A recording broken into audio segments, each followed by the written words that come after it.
Well, hello there and welcome to my sewing room. I decided to do something different today. I found this pattern on a blog site years ago. It's on madebyengnerds.blogspot.com. An elephant. I'll put a link down there and you can go and print out these pages from their site. I then like to transfer it over to some transfer paper, but you don't have to. You can just cut out the paper. Then you need some tools. So I got my sewing machine, I have some fabric scissors, pins, hand sewing needle. Then for materials, I'm going to use some embroidery floss. I have 3 different colors here, and then I have 4 different fabrics, but you can go nuts and use as many fabrics as you want. Really, it's your project. I'm going to use the same fabric for both sides of the elephant. The outside of the ears will be this one, and then the inside of the ears both will be these nice soft interfacing. I got the kind that you can just iron on. So there's a rough side and a fluffy side. I'm going to use that for the ears. And then of course we're making a stuffed animal, so you need stuffing. Let's do this. So cut out your elephant and put it on your fabric so that the nice sides are out. Then you're going to use pins to pin it in place. So now we cut. You want to leave a little bit of a seam allowance so that when you sew it together, you have the same size of elephant that you started with. Put that aside. Now let's do our ear. So I'm gonna put this nice side down, and then this one I'm gonna put on top and leave room for seam allowance and pin and cut. Make your life really difficult by cutting upside down. It's really useful. So I need one of each direction for the inside. So I want my giraffes to all face the same direction and start pinning. And again, seam allowance. And again, you want one in each direction. So fold it over so you've got the rough side on the inside on both sides and stick it on. Now for this one, you don't need a seam allowance. I think my ears have probably been getting smaller and smaller as I've been going along because I'm cutting right along the edges. So I'm cutting off tiny little pieces of the actual pattern every single time I use it. Now let's make a tail. So I cut 3 strands like this.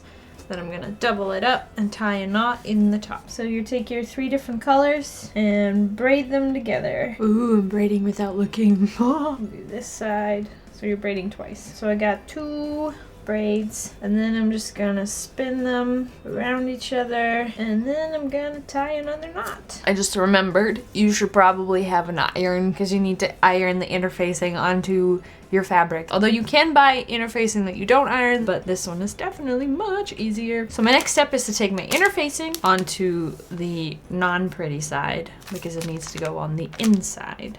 So I'm gonna go do that, and I will be back. Okay, I took the insides of my ears and attached the interfacing. Let's start assembling. Take the pretty side, put them face up. Take the pretty side of the other one and put it face down and match it with one of the face up ones. Obviously they're not gonna match properly because you didn't use a fancy tool to make the seam allowances perfect.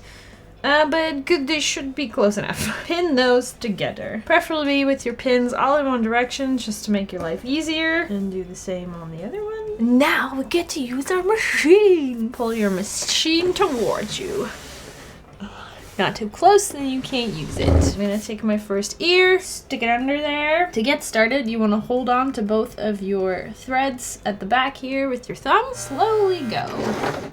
Haha. Holding it will make sure that it doesn't slip out of your hands, and then you have to re-thread all of your things. I'm gonna use my back button and go back just the tiniest little bit. Just to anchor it, let go, and then just sew away. Make sure you don't eat your pins. Now make sure you don't sew all the way shut because then you can't turn it inside out. Isn't it beautiful? And do it again. Put your machine away for a hot second. So now we begin the actual assembly of our elephant. So you put one piece of elephant down, pretty side up. Then you put the inside of your ear against it, and then you match whatever direction your ear is with the other ear. You take your other piece of elephant and put the pretty side down. Peel the butt open, put your tail wherever you want it. So you have your little loop on the outside, put your butt back, and now you pin. First thing you want to pin is your ears, and then work your way to the butt and to the tail. But there's one spot that I didn't pin, which is right at the bottom in between the legs. Sewing machine, couple stitches,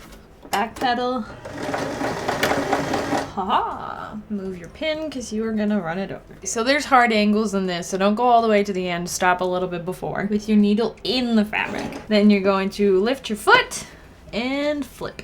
And keep going. Slowly but surely, you're gonna get to the part with the ears. And you just kind of keep going over it. Just make sure everything's lined up properly. Those are still lined up. I'm gonna just back stitch this area so it's reinforced. And then continue on my merry way. And then you do the same thing with your tail. Perfect. There you go. So I hope you left your hole big enough because you gotta shove everything through this tiny little gap. Probably relatively easy to just like take the ears and just start yanking on those and then push everything over it. I think that makes sense. Start stuffing. This is gonna be so great. Make sure you get stuff in every little bit. The trunk can be a little bit difficult to get stuff in, but I have faith in you. Last step. The important part here is that we don't want any of the inside seam showing. So we gotta fold it under, pin it together where you're going to sew it. So a good way of anchoring is to pick a couple threads,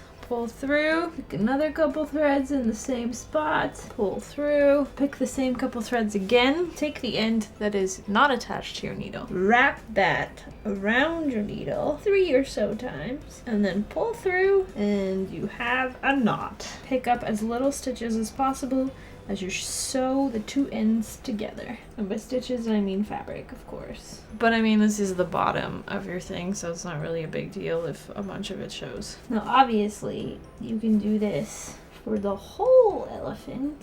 You would do it exactly the same way, but you would hand stitch instead of use a sewing machine, and you can just do the whole elephant that way. It'll just take a little bit longer. And then when you're at the end, you're gonna anchor it again. So pull through in the same place as your last stitch. Take the end where your needle went through, wrap it around 3 times. Pull the whole thing through, tighten that up, go through one more time just to anchor that in place. There you go. All right, thank you very much for watching me make this elephant.